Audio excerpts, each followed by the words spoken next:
Hey everybody, it's Fox with FoxeoGames, and this is a Fox first set of Wasted on the PC, available on Steam. It is an Adult Swim game, so you can expect quite a bit of humor, and they described it on the Steam website as a roguelike, post-apocalyptic pub crawler. Wow, well that's interesting. You know, I picked this game up on a whim when it was on sale, and I actually gotta say that I don't regret it too much. I'm not sure I'll really return to it a whole lot. There are so many other games for me to play. Some people have compared this to the recent like Fallout 3 and Fallout 4 games, although it's not really a fair comparison. It is post-apocalyptic, and it is a first-person shooter, essentially.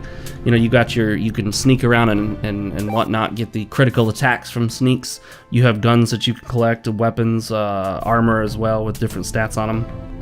But other than that, I don't think it shares a whole lot in common. There is no great open world. When you move from your basic shack, your base of operations, and go to the different areas, you do that by jumping in your car and just selecting it from a list, so it's kind of like a level select. It is a roguelike in that when I died, I lost everything I had and just went back to the shack, as I'm going to call it. Not quite the love shack, but it is a shack. Who remembers that song? Anyway, you can interact with computer terminals in the game, just like in the Fallout series, so there are, again, some elements that overlap. But is it an interesting game? Well, I gotta say, it's got an interesting aesthetic. I like the art style. It's very simple, but it is unique. Like, it's got its own feel. It's got its own character to it.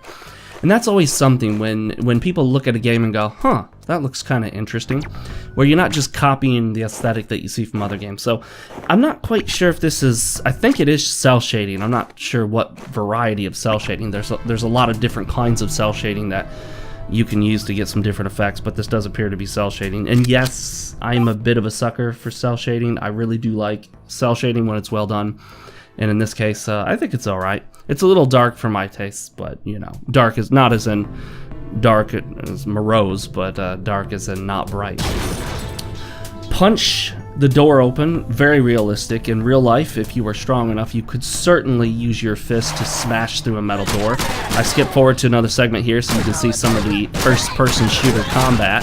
Obviously, this is intended to be silly. You can see from the characters, they all have big giant heads. They say silly things to you. And yes, one of your goals is to find alcoholic beverages in the game. They give you different effects. There is one that actually made me pass out, and I woke back up at that main shack that I was talking about earlier.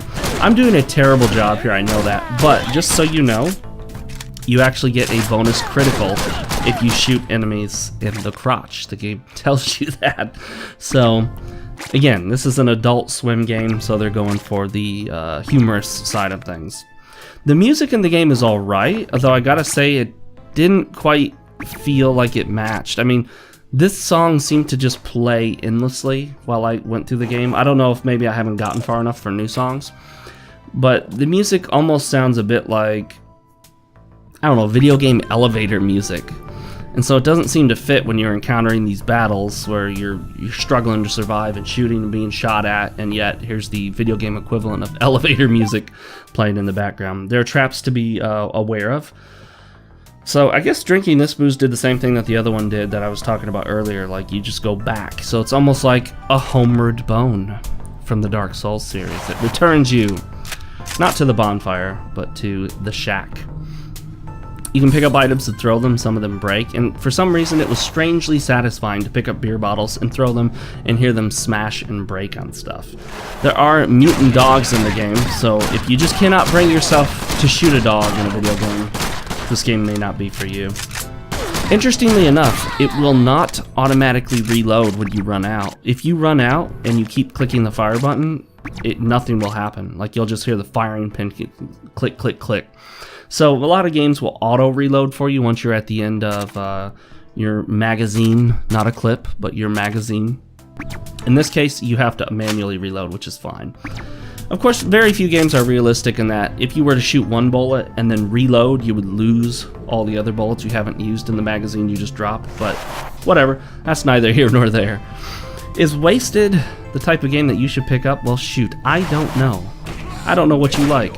I have to say, again, I'm not sure how much I'll return to it given how many other games I have to play, but it was certainly fun while I did play it, it's just got this little interesting aesthetic, and I enjoy kind of going through and trying to find, oh, is this armor better than this armor? This armor gives this bonus. Like this armor gives plus sneak, but this armor will give me, you know, like +5 resist damage and all that. So definitely a lot more involved, a deeper, more interesting game than you would expect from a game that on the surface appears to be like a spoof of other games.